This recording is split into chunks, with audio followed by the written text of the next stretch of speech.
This patient is a high myope with just over 2 diopters of cylinder with the rule. These 3 marks on the limbus were placed preoperatively at the slit lamp using a Sinskey hook and with the Mendez ring and methylene blue dye. The planned location and incision are marked. After some intracameral lidocaine and epinephrine, the corneal surface is marked for reference, and viscoat is placed into the anterior chamber, followed by a routine capsulotomy following the corneal mark. It's important to take into account any magnification errors that can occur in a highly myopic patient, and the graduated marks on the forceps ensure that this is more standardized. A chain cannula is used for hydrodissection.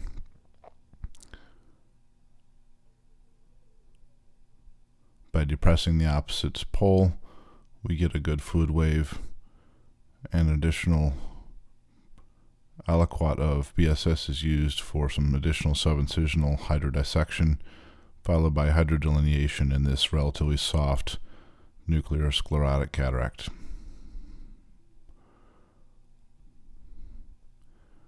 A chopping technique is performed to disassemble the nucleus into segments,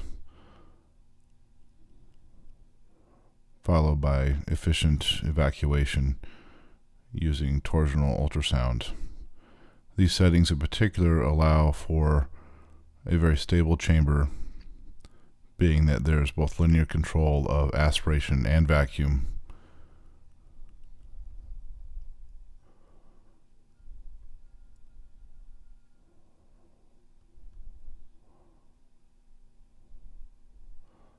As most of the nucleus is removed at this point, switching to a blunt instrument allows for a safer assistance of the removal of the remaining nuclear pieces.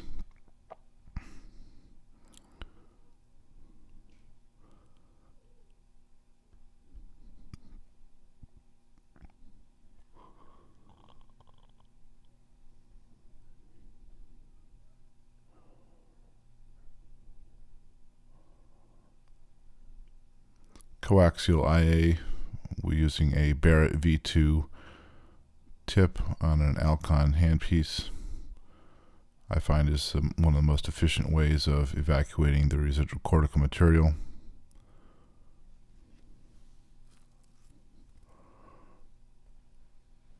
Central posterior fibers are mobilized using a Terry squeegee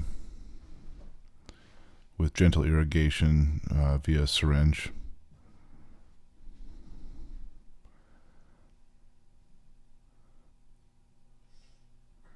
The mid-peripheral posterior capsule tends to be an area where more fibers are easily missed, so attention to detail in this location is important. Provisc is then placed into the capsular bag and anterior chamber, and a Singer sweep is used to debride the subincisional lens epithelial cells. And in this example, you can see how efficient this maneuver is. Because my paracentesis is approximately 80 to 90 degrees off from my main incision, this instrument allows for efficient removal of these cells from the subincisional space. A wrench, capsular curette from goiter, is then used to remove the remainder of the anterior capsular lens epithelial cells. I find this is in general a more efficient device, but is not able to reach the subincisional space.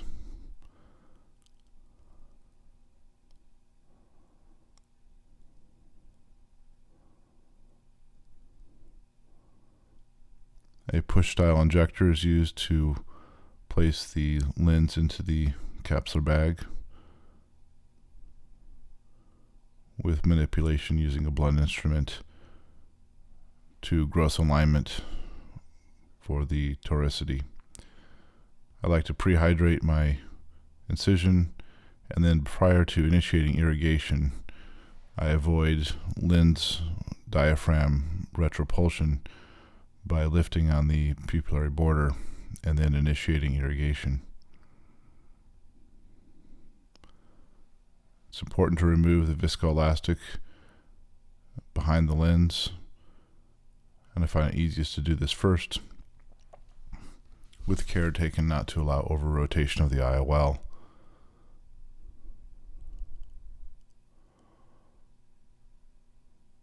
The viscoat is then removed from the corneal dome, starting peripherally and moving centrally. This also helps to ensure that any lens material trapped in the dome, viscoelastic, is also evacuated. And a final nudge places the lens in alignment with the corneal marks. Hydration is performed with irrigation into the anterior chamber angle to evacuate additional viscoelastic.